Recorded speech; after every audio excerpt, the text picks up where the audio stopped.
All right, today we're going to look at a tiny piece of hardware that solves a genuinely massive headache in construction. It's just a screw, but trust me, it's a total leap forward in how we build.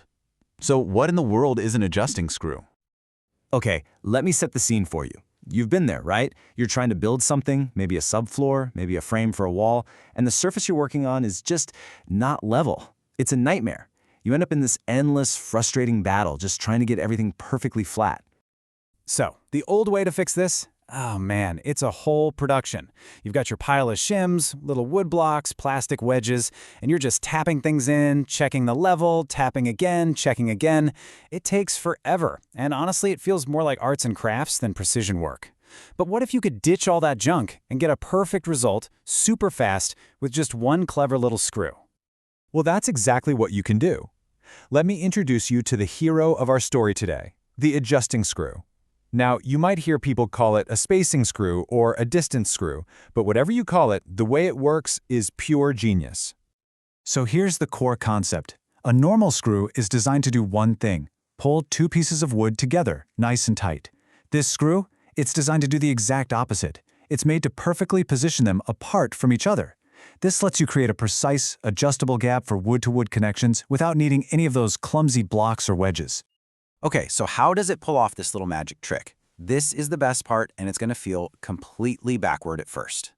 The secret to making that perfect gap isn't about driving the screw in tighter, it's about backing it out. Let's break it down. It's actually super simple. First, you drive the screw all the way in. It has to go completely through the top piece of wood and get a good, solid grip in the base material underneath. Now here comes the magic.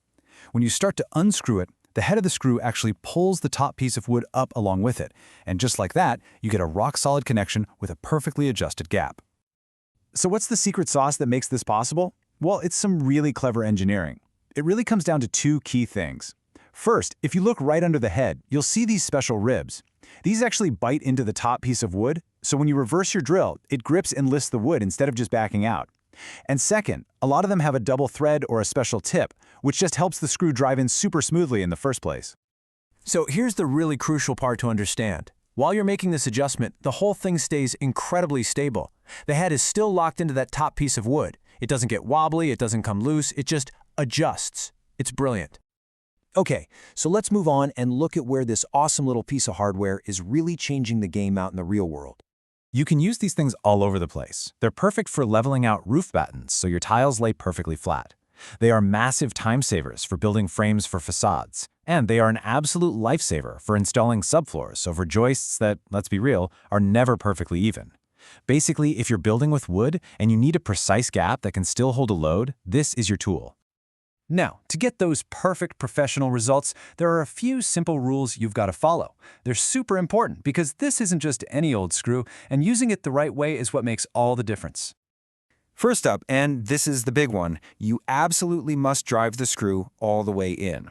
The head has to be completely sunk into that top piece of wood. If it's sticking out, those special ribs under the head can't grab the wood, and the whole lifting action just won't happen. Second, and this is just good common sense, you have to pick the right length screw. Think about it. The screw needs to be long enough to go all the way through your top board, cross whatever gap you're creating, and still have plenty of thread left to get a really solid bite into the base material. And finally, we have the golden rule. When you're backing the screw out to adjust that height, you have to pay attention. You can't back it out so far that the thread's completely out of that bottom piece of wood. The second that happens, poof, your connection is gone. Remember, the goal is to adjust the distance, not to take it apart. So let's wrap this all up. What does this clever little fastener really mean for you and your next project? Well, it's pretty simple. You can build faster, and you can build a whole lot smarter. It really boils down to three huge advantages. One, you're going to save a ton of time because you can just forget about all that fiddling with wedges and blocks. Two, your precision goes through the roof. You can make these tiny, stepless, micro adjustments just by turning your drill. And three, you actually create a stronger, more stable connection when you're all done. You know, this quote really says it all, doesn't it? This isn't just some new kind of screw. It's a fundamental rethinking of a really old problem.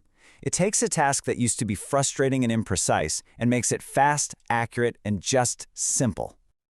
It really makes you wonder, right? This is such a perfect example of how one small, smart design can have a massive impact. It kind of leaves you with a question. What other common, everyday frustrations are just sitting there, waiting for their own elegant, simple solution?